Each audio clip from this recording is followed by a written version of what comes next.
That's Korkmaz measuring another three. Korkmaz another three. Yes! Whatever you do, Ben Simmons, give it to Furkan Korkmaz. Nice defense on Hutchison. He's claiming he was fouled. The whistles remain silent. Simmons high-stepping his way to glory. Well done by Ben Simmons. Give him 16. Oh, and a steal by Korkmaz. Careless pass from Levine. Furkan for a three. Yes! Wow! Korkmaz all the way. Slam for two. Embiid, a healthy three. Yes! That ought to put the capper on this one. The perfect way to cap Australian Heritage Night here at Wells Fargo Center.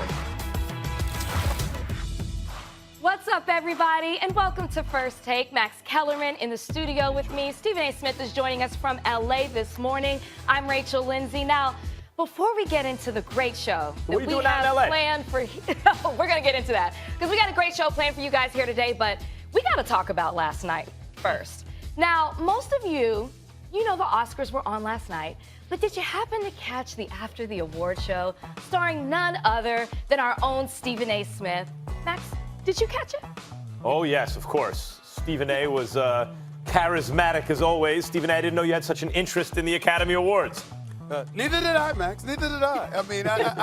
I watched the Oscars. They asked me to do it about 48 to 72 hours before the Oscars, obviously. I had a great time. I try to show my range every now and then, Max. Everything in my life is not about sports. I want to do other things too, but I certainly didn't expect this. I was honored that ABC asked me to do this. I was very flattered, and obviously I jumped at the opportunity. Want to give props to Ben Lyons and, of course, the lovely, wonderful Maria Menounos. She was absolutely sensational, and she looked sensational as well. I was just the third wheel trying to hold it down. I don't think I did that bad.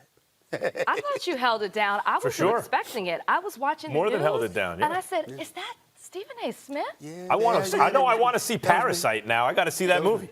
Listen, Max, I watched 9 movies in 2 days. 9 movies in 2 days because I had to make sure I didn't miss anything. I knew what the hell I was talking about. I got to tell you, Parasite deserved all the acclaim they received last night, except to me for Best Director. I thought that should have went to Quentin Tarantino, Once Upon a Time in Hollywood. That was my only thing. Yeah. Well, I thought that Parasite deserved everything else but that category.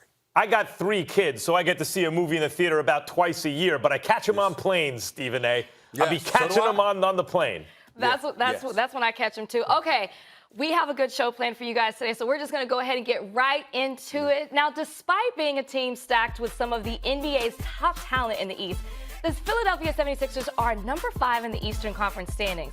Now critics are starting to question whether or not All-Stars Ben Simmons and Joel Embiid can coexist on the team together. Now recently, Sixers GM Elton Brand gave his thoughts on the Embiid-Simmons duo. This is what he had to say, quote, "It's a problem that a lot of GMs would like to have, if it's a problem at all." End quote. There are 2 All-Stars. We just need to figure out how these pieces can fit. I think you can play very fast. Playoffs are going to slow down, and you have a dominant post player you can play through also. It's a good problem to have if it's a problem, end quote. Now, Stephen A., I'm going to start with you on this one.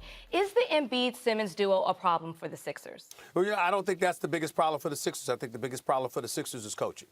That's where I'm at with it. I mean, I've been consistent on that position. Obviously, Embiid needs to be more durable, more committed, and stop messing around. And last year it was playing around, and this year it's about Max trying to feel his way through, get other people involved and stuff like that. We all know they're not the same without Jimmy Butler, but we need to understand why.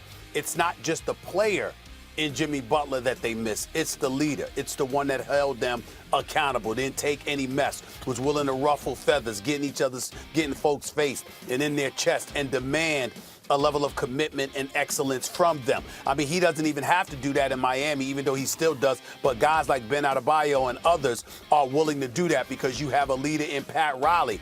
And it starts from the top. Obviously, he's got his clone in a younger Eric Spoelstra. He's that guy. And then you go down to the players. So you understand all of that going on. In the case of Embiid, last year he was playing around. This year he's been a roller coaster. Last night against the Chicago Bulls, he's sitting there and trying to shush the crowd, which is one of the reasons that they got booed. People are looking at the Philadelphia 76ers understanding that the expectation was supposed to be championship contention. You're supposed to be one of the top 2 or 3 seeds in the Eastern Conference. That has not been the case. It's been problematic, and as a result, people have been looking at them. But to me, it's about the coach. And I'm not necessarily talking about his coaching per se. Yes, he needs to get away from the San Antonio Spurs system. Tim Duncan ain't walking through that door. Manu Ginobili and Tony Parker ain't walking through that door in Philadelphia. Somebody needs to tell Brett Brown that. But he can coach. He does know what he's talking about.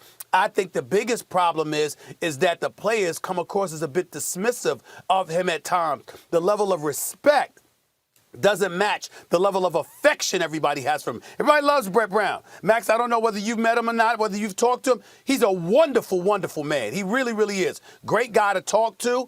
Is just considerate, not truculent or acerbic the way that Greg Popovich can do, even though Greg Popovich is a phony because he's one of the nicest people you'll ever meet in your life. He really, really is. And that exterior, I'm not saying it's fake, but that's not who Greg Popovich is. He's a good man. But Brett Favre wears that good man on his sleeve. I just think that they got a level of affection for him, but the respect doesn't match it, and that's the problem, Max. I'm the one who came out and said, at this point last year, that Simmons should have his own team, that his development is being stunted by being on the same team with Embiid. If you look at the Greek Freak and his first couple years, every year ascending, and now he towers above the league, at least in the regular season. He's by far the best player in the league in the regular season. Simmons has not been going on that trajectory. But let's not get this twisted. I'm not saying that Simmons with Embiid is a problem. They're still 2 all-stars. I just think that Simmons could be fully unlocked in a way that's even better if you built a team around him. This team is not built around Simmons. So I'm not suggesting get rid of Embiid right now and somehow they'd be better. In fact, you saw when Embiid went down what Simmons is capable of those, 9 games? Simmons went off offensively. He's already probably the defensive player of the year so far, but he went off offensively. But the team didn't function great offensively. They were near the bottom of the league in offensive rating because they were missing an all-star, quasi-superstar player in Embiid. Not quite an MVP, but something more than just a regular all-star. You take that off the team, it's a problem. Stephen A., the problem with the Sixers this year, and it pains me to say it because he's one of my favorite players, is Al Horford. Look at, first of all, the eyeball test. You can see, I was shocked to learn, I brought this up last week, he'd never played the 4 in his career. It's so odd. He's such a Swiss Army knife player. He can bring the ball up, can defend in the paint, he can defend the rim, can post up, can shoot.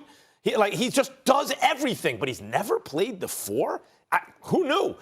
Anyway, while the defense is a little bit better with Horford on the floor, it's still plenty respectable with him off the floor. The offense, especially if Simmons and Embiid, that combination, plummets with Horford on the floor. It's not just that you see him on nights with 2 points, with no points, something like that. It's that the entire team's offense just doesn't function right with Horford on the floor. Now, you may say that goes to coaching and Brett Brown has to get his hands on that and everything. But the bottom line is it's that one player. Because Embiid and Simmons together, their offensive rating would be in the top 3 or 4. The Sixers would be in the top 3 or 4 of the league. And the bottom line is at home, they are 24-2, which is the best in the NBA. So they function very well at times.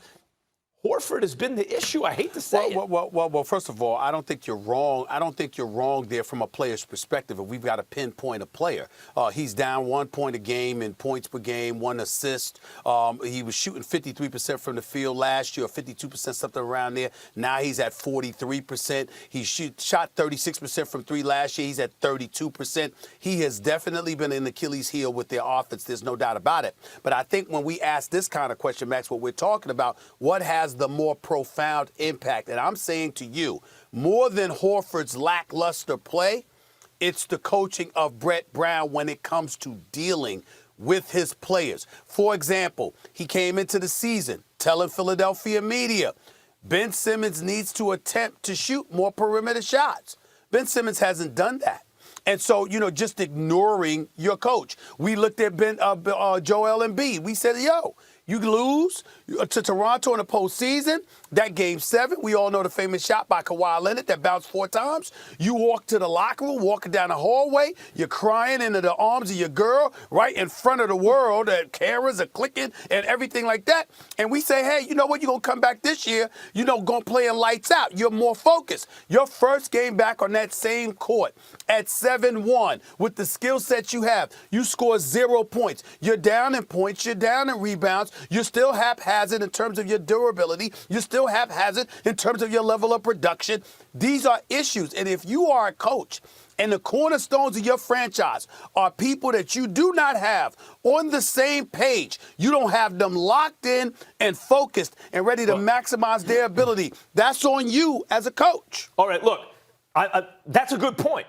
But it takes a special coach. I'll use Shaq as an example. I'm not saying Embiid is Shaq, but he's sort of the closest thing we have, a real big actual center in the NBA, big personality, the whole thing.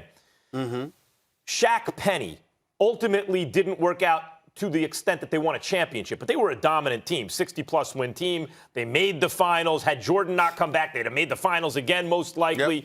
They were around the same age, and there was an ego issue. They needed a coach to get that under control. Shaq Kobe required Phil Jackson to make that work, right? Because they were also contemporaries. Because Brian Hill wasn't the one. Right. Shaq Wade worked better because Shaq was the elder statesman. Wade was the young guy coming up. So the relationship, there was a natural relationship that fit in better. Okay. Even so, you had a great coach.